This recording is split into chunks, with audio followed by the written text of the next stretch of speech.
Do you see what I mean? When we start to see how dependent we are on others, we grow, actually. Because the heart opens and we feel that connection. And we have gratitude and we can say thank you. We don't take it for granted. The more you have a thing, like I hear people sometimes in the airport with their tickets, you know, I paid for that, I want this, and blah, blah, blah, blah, blah. If you're not fighting, because these poor people at the airport, when the plane is late, wow, you know, all the aggression as if it's their fault. In Germany, the trains, they are, you know, not so, like they have a lot of trains. It's not like Israel with 4 or 5 trains a day. This is, of course, you don't have so many bad things happening, but like technical problems.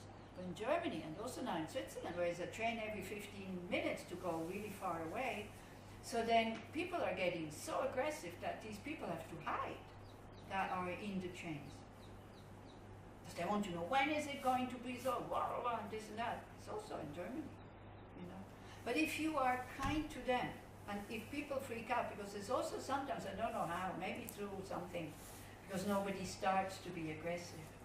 And I've also been in train, the train stops, middle of nowhere, nothing happens, and people start to laugh and tell each other stories.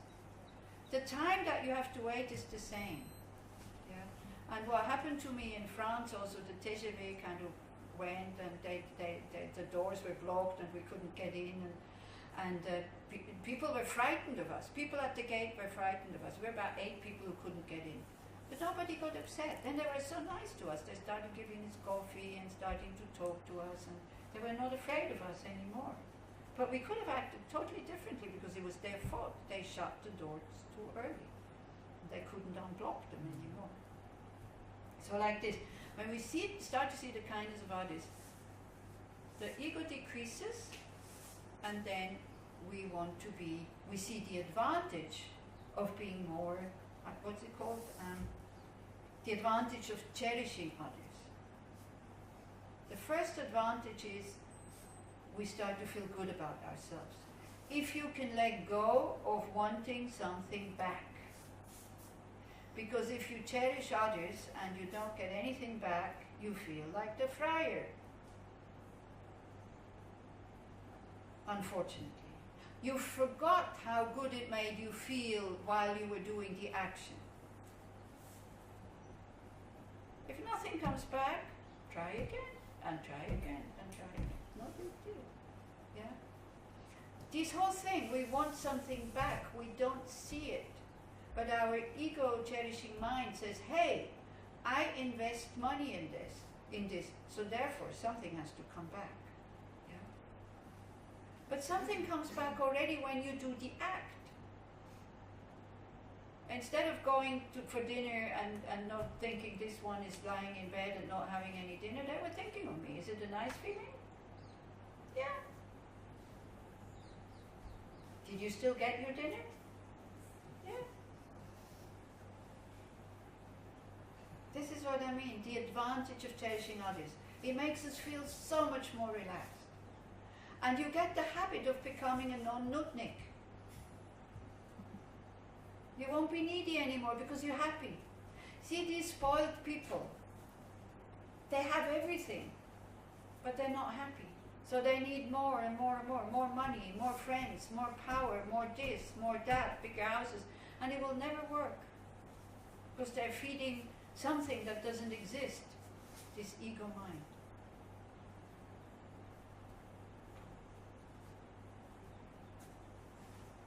So then, you know, there's this nice story about hell, where, what was it?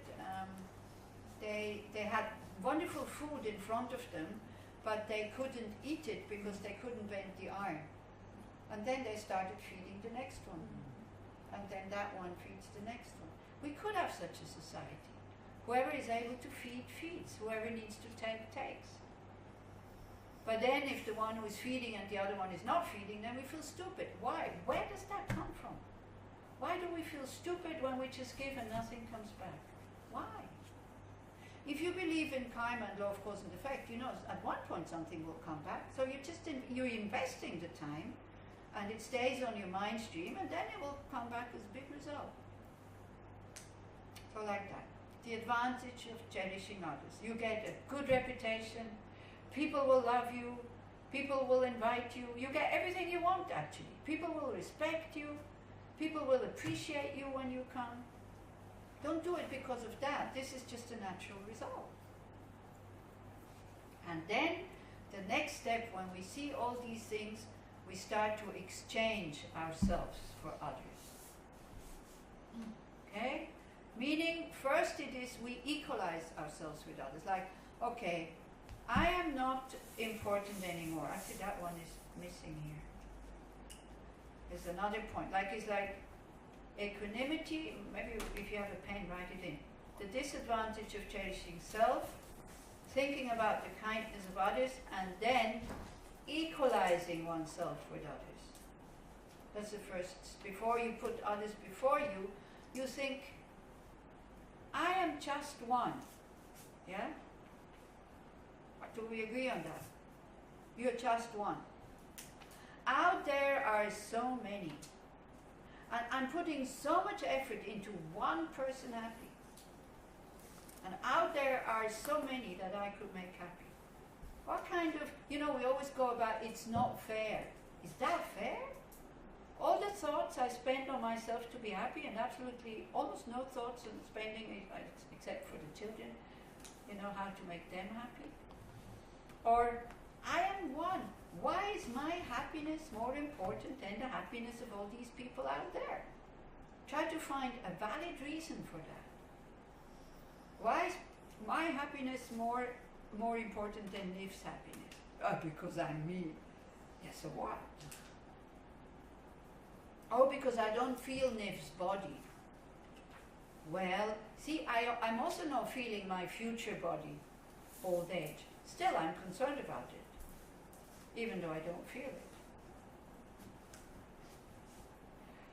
If our body would function the way we function, like you have a thorn in your foot, the hand doesn't suffer. But because the hand is most suited to go down and pull it out, it does it. If the hand would say, no, sorry, that stinky foot down there, I'm not going to go there. And anyway, the foot never does anything for me, so why should I do that now? And then it says, okay, you tell me to do it, okay, I go. Pulls the thorn out, foot doesn't say anything. See, doesn't even say thank you. If our body would function like this, the liver going, oh, this stupid tongue, again wanting these fatty things that I can't digest, I'm going on strike. We would be dead. So the same way as we are one family, the body is one entity, which works really well together, hopefully.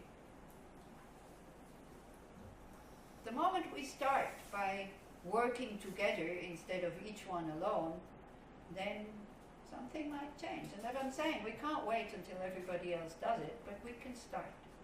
So we equalize ourselves with others, but then sometimes there's not enough of things, like there's not enough seats on the bus for everybody, so then others are more important than us and we give them the seat. So this is exchanging oneself for others, and one is doing Tonglen. But we have a half an hour break now, and about what Tonglen is, I'll talk about tomorrow. Giving and taking. Yeah, we'll do that technique, we'll look at it tomorrow. Some of you might already know. I think for now is enough. I mean, Tonglen is then something that you can actively do in your meditation to exchange your happiness for the happiness of the other, but we do that tomorrow. Now you have break until 5:30. Then we do a meditation on disadvantage of self. And all the other steps, I think we can, except for equanimity, we'll do equanimity tonight. We can do these steps that we've been discussing in the meditation. Basically, I'll just repeat what I said so you can let it sink in. Would any of the ladies like to lead the meditation?